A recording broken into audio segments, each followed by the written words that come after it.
chờ cái thằng A Vàng nó về lấy cái hàng mà tao có hàng bán cho nó đi. Nhằng ba mày này. Hôm nay là tao chịu cái ngày hôm nay là không tốt đâu. Ngày hôm nay nó không đẹp thế nào đâu. Mày ở nhà thôi. Mày thì hàng cái gì, bán cái gì? Tao cứ cái bán đây. Nhưng mà này, tao không nói cho mày nó nghe đâu. Cái mồm mày ấy lại đi nói cho nhiều người thì chúng nó về chúng nó lấy hết của tao à. Tao thì không tin cái mồm mày đâu. Mày thì toàn nói lung tung.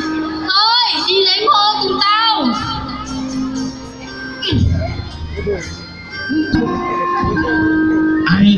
Ai ơi? A Sinh ơi. A Sinh à? Nhà có kiêng đấy. Nhà không kiêng đâu. Vào đây. Trời ơi. A Sinh à?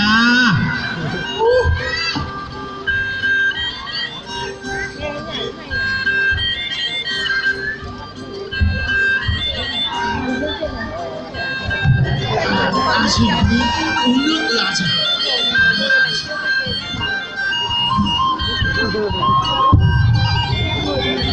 Uống nước A Sinh.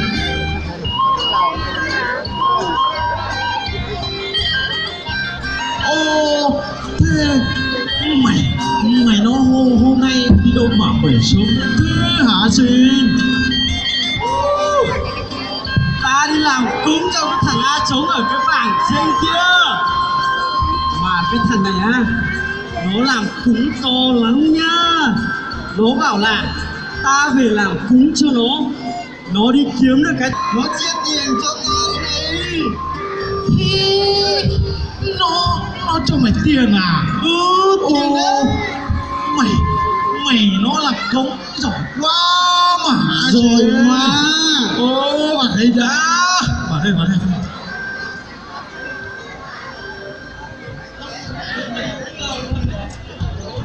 Cái này là cái kiểu ngu mấy.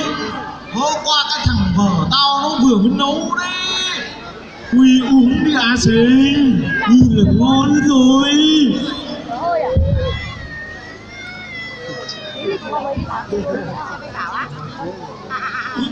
Uống đi A Sinh. Mày chờ xem. Ta nói thật đấy. Mà cái tháng của này á, nó không tốt một tí nào đâu. Mà mày không biết à, đó là cái thằng thầy mò to nhất ở cái bảng này đấy.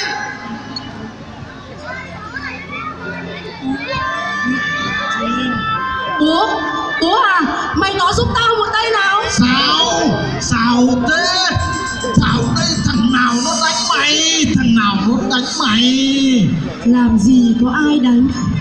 Bố nó để mẹ đi nương một mình nên mẹ mới bị thế đấy. May mà người ta đi chợ đi qua, người ta nó gọi điện cho tao nó đưa mẹ đi y tế. Mẹ nó đỡ một tí rồi.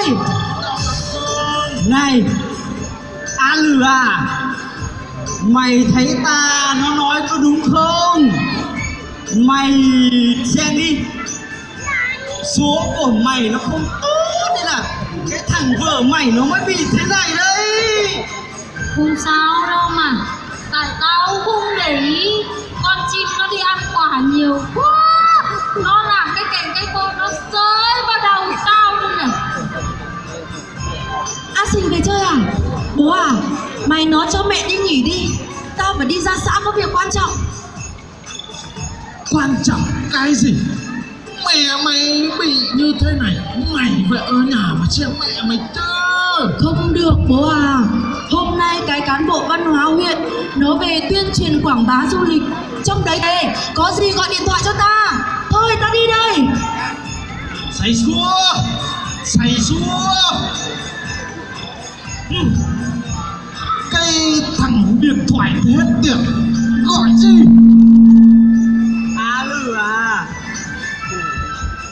A Lử à, cái thằng cán bộ xá này kể đó thôi. Nó cũng lắm cái việc lắm mà. Thôi kể nó đi. Mà cái số của mày á không tốt đâu A Lửa à. Nếu mà mày đi nương cùng với thằng vợ mày thì cái cành cây nó cũng sẽ đánh vào cái đầu mày như cái thằng vợ mày. Cái số của mày nó không tốt đâu, mày phải xem một tí đấy. Thế tao phải làm thế nào chứ? A Lửa à, ta nó đi về nhà một tí. Vợ chồng mày chuẩn bị con cả con lợn. Tí nữa ta quay về làm cúng thì cái hồn của vợ mày về thì hai vợ chồng mày lên ngay thôi mà. Thế à chị mày nó về nhá. Tao vì cái thằng vợ tao ở nhà chuẩn bị cái đồ. Á Lử khỏe không? Ai báo ngồi đi. Bác cái tay một tí đấy. Cái thằng áp báo à. Tao khỏe mà. Tao nghe nói cái con vợ của mày thế nó bị tai nạn nó đỡ một tí chứ. Ai báo đưa báo. Cái gì? Ta xin nhá. Cái thằng vợ ta nó đỡ một tí rồi mà. Hơn